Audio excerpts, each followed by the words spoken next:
Ready to go? First of all, happy Thanksgiving to everyone. Hope everybody's got a good week planned.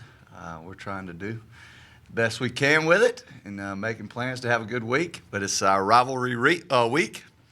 The Clemson Tigers, the number one team in the country. I think we're thrilled about that, having the best team in the country come into Williams-Brice Stadium. I know when I look back and reflect on the number one teams that I've faced throughout my career, I've got a pretty good track record against going up against them. It always gives you a little bit more incentive as a football team to prepare because you're going up against the very best players, very best coaches, and the very best team overall at this point. So we're excited about a great week. It's Thanksgiving week, of course. We've got a lot to be thankful for. And our players certainly understand that. Our coaches certainly understand that. And we've got a good attitude, and we can't wait until Saturday. Any questions? Shawn, how is the mood of the team after last Saturday? Have you guys talked about it at all? Oh, yeah, we talked about it. We faced the facts, exactly what had happened, what's been going on, and what we got to do to move forward. Our mood of our football team is very good, if you can imagine that to happen. We had a spirited practice last night. We took the team to the Tiger Burn. We told them we were going to enjoy this week. And our team responded. They actually wanted to talk themselves and get a few things off their chest to each other.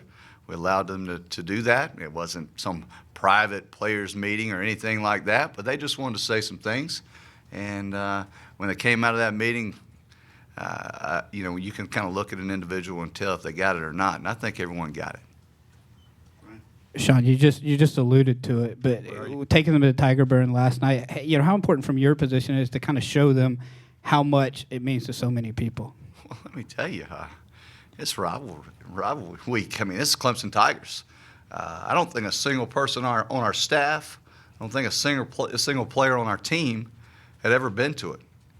They probably had heard a little bit about it. But when they showed up and there was a few thousand people there, I don't know how many people were there, but there was a few thousand there, and they were there to see that Tiger Burn, you could see our players really appreciate it.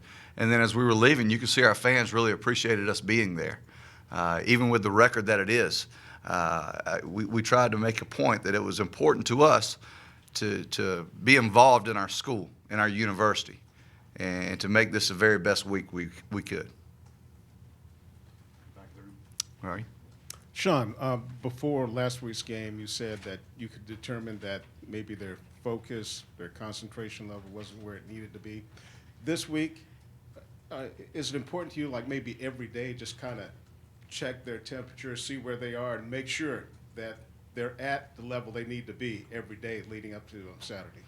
It's always important, and you can certainly check their temperature. As you said, they understand what's at stake. I mean, they really do. Last week, you could kind of feel it coming into yesterday's team meeting. You saw a little different look, and that doesn't always result in positive play or missed assignments or playing hard. But there was more of a focused look and energy into what we had to prepare for this week in the number one team in the nation, Clemson, and the mentality seemed to be right on point yesterday. Now, Tuesday's a different day, and so we'll have to go out and, of course, check their temperature again. Coach, I just want to know kind of your thoughts of what Dabo Swinney has done. Sorry. Okay, I'm sorry. What Dabo Swinney has done with Clemson, and kind of the same situation that he was when he took over, 7 years ago, mid-season, with the coach, gone, and he was on an interim basis. Just kind of your thoughts of what he's been able to do. Oh, Coach Swinney has done an outstanding job. I mean, to go from where they were when he was named interim, he was blessed with some pretty fine football players at that time, and propelled that into him getting the job. And then he made the right moves. Hiring a good staff, great quality coaches, great coordinators, and the recruiting, of course. To step up the recruiting and do what they've done in recruiting and get them all those 4- and 5-star players. Let me tell you, they got them rolling in and out of there. So you got to admire what he's done, and he exudes confidence and he sells the Clemson spirit, and that's something as another coach you've got to appreciate and you've got to respect. Shawn, how tough is this interim coaching gig? I mean, you get a job where, things are obviously going bad or else you might not have been elevated to it, and then you get players that you may or may not have a relationship with or didn't recruit. How hard is it to be an interim coach in modern college football? It's not hard. It's not hard at all. I mean, what you've got to do, you've got to go do what you think is very best for the football team. You're dealt a hand that you were probably unexpected to get. But as long as you do what you think is right and you do your very best, you really can't stress over it. I mean, so many people ask me, oh, this has got to be a difficult situation for you. You got to be, not sleeping at night and doing all those sort of things. But let me tell you, each and every move that I've made personally in trying to propel our football team the very best it can, I think I've done it. I think I've done it. So for me to have some sleepless nights and some other things like that, it hasn't happened. It hasn't happened. The wins certainly haven't come. But I've done each and everything that I think is best. I think our players have respected what I've done and what I've tried to do.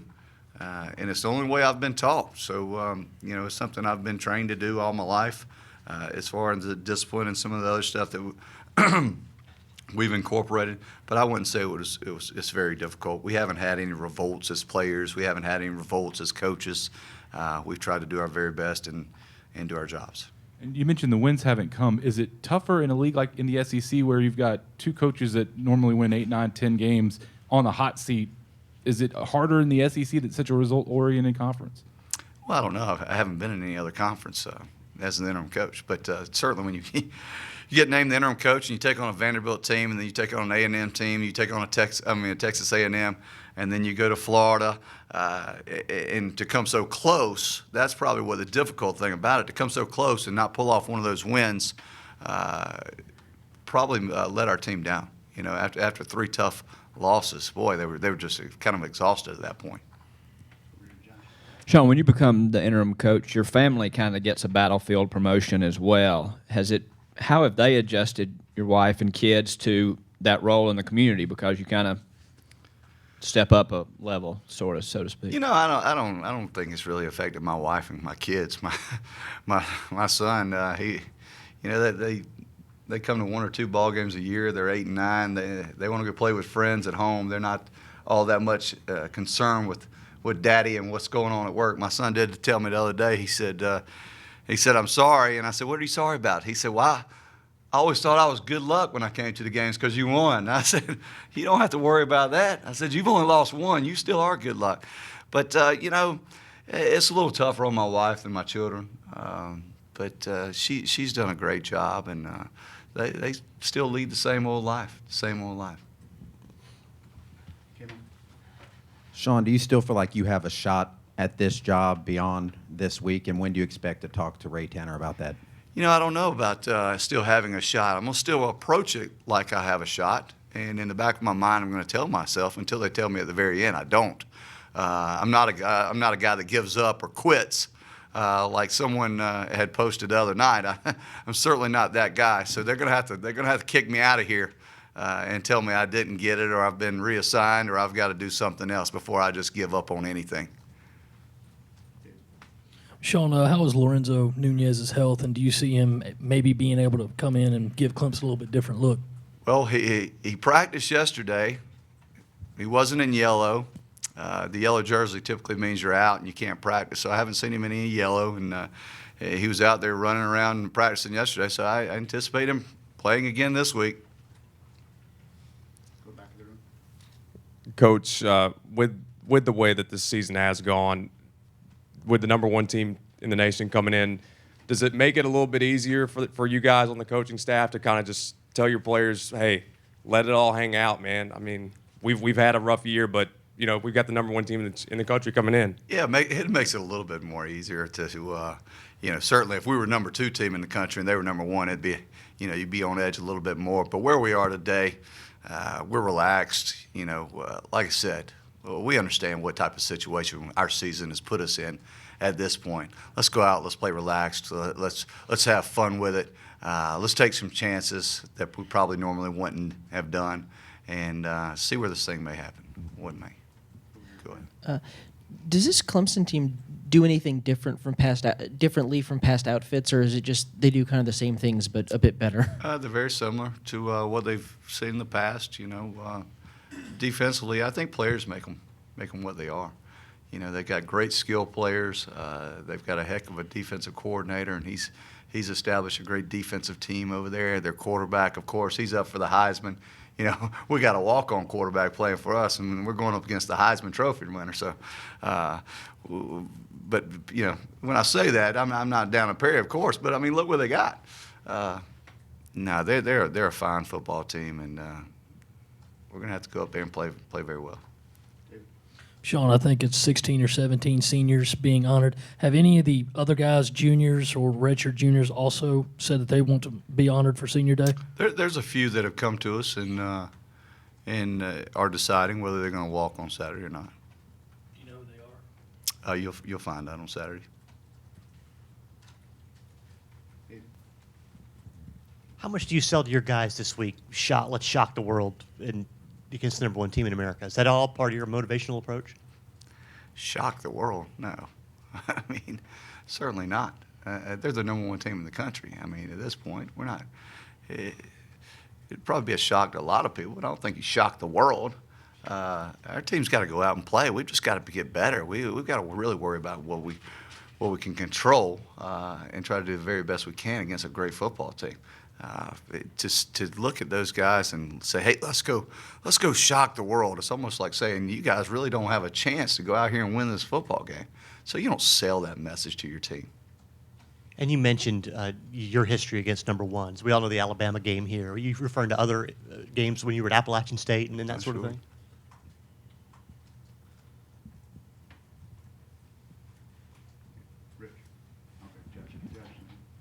Josh. To clarify, any non-seniors that wanted to walk, you would allow that on Saturday if they come to you and have a desire? Yes, sir. And to follow up, what's your memory of this senior group? Do you have something that sticks out to you about them and what they've done here, or any particular player or anything? Well, there's been I spent a lot of my time with the guys up front. I mean, of course. So my memories go to, young Brandon Shell coming in there, and he was an over tight end back in high school that down blocked, veer blocked, and to see him evolve and become a mature man, and to just see him grow. I mean, you watch guys grow and mature and hang in it. The guys that hang with it, that have made it through the tough times, that made it through the good times, to only see them grow and graduate. And to see what's going to happen with them. They're going to move on to be great fathers, husbands, and men. Your Mike Matulis, your Will Sports. I mean, those guys, they're going to be successful in life. I mean, we know that. They won a lot of football games while at the University of South Carolina. And I'm so very proud of them. Shawn, staying on that subject, are you going to have any message for the seniors the end of this week or anything like that? Are you going to speak to them or have any particular message to them as a group? I don't think so. My message is pretty much for our football team entirely, so I don't have any private messages just for that group. Shawn, have Pharaoh and Sky come to you and talked about their futures, about whether they might, dabble in the NFL waters? They have not come to me personally, no. I know you've probably touched on it before, but I'm wondering if you can sum up what the Carolina-Clemson rivalry means to you personally, and did you ever see yourself as the head coach of the Gamecocks in this game? Oh, what does it mean to me personally? When you grow up a fan of one, whether Carolina or Clemson, certainly you have a lot at stake, because I've got a lot of great friends. I mean, my very best friend's a Clemson fan, and he rags me all the time. We've ever since we've been small kids running around in the backyard playing in the houses, Carolina-Clemson game, listening to on the radio, we go back and forth, back and forth, back and forth. It's just fun. It's a great competitive rivalry. I love it. Any rivalry, it doesn't matter what team you're involved in, just the spirit of it, to see what it brings out in people. I love watching other people. I mean, the social media aspect, now that it's gotten to that, is really, really fun. I've gotten some great messages, and let me tell you, I wish I could share them with you. Y'all could write a lot of stories on those, but I just think the spirit of people, some good and some bad. I've gotten more good than a lot of bad this week, but some people can be pretty bitter about this rivalry. which is good. I always saw myself playing in it. I always saw myself playing in it. You know, that's what you do when you grow up as a fan. You want to be that guy. You want to be that, whether you're an offensive or defensive player, whether you're a Clemson fan or a South Carolina fan, you want to be that guy playing in it, making that touchdown, catch, tackle, throw, you name it. You always picture yourself doing that. Shawn, what's Mason Zandy's status for this week? Right now, we're going to try to get him to practice tomorrow. You know, he's making improvements. I don't know if he's certainly not going to be 100%, but he may be where he can get to go. Shawn, just one follow-up about this rivalry and social media. Can you share with us the best USC Clemson joke you've ever heard? No, I can't. I can't do that. Questions for Coach Elliott?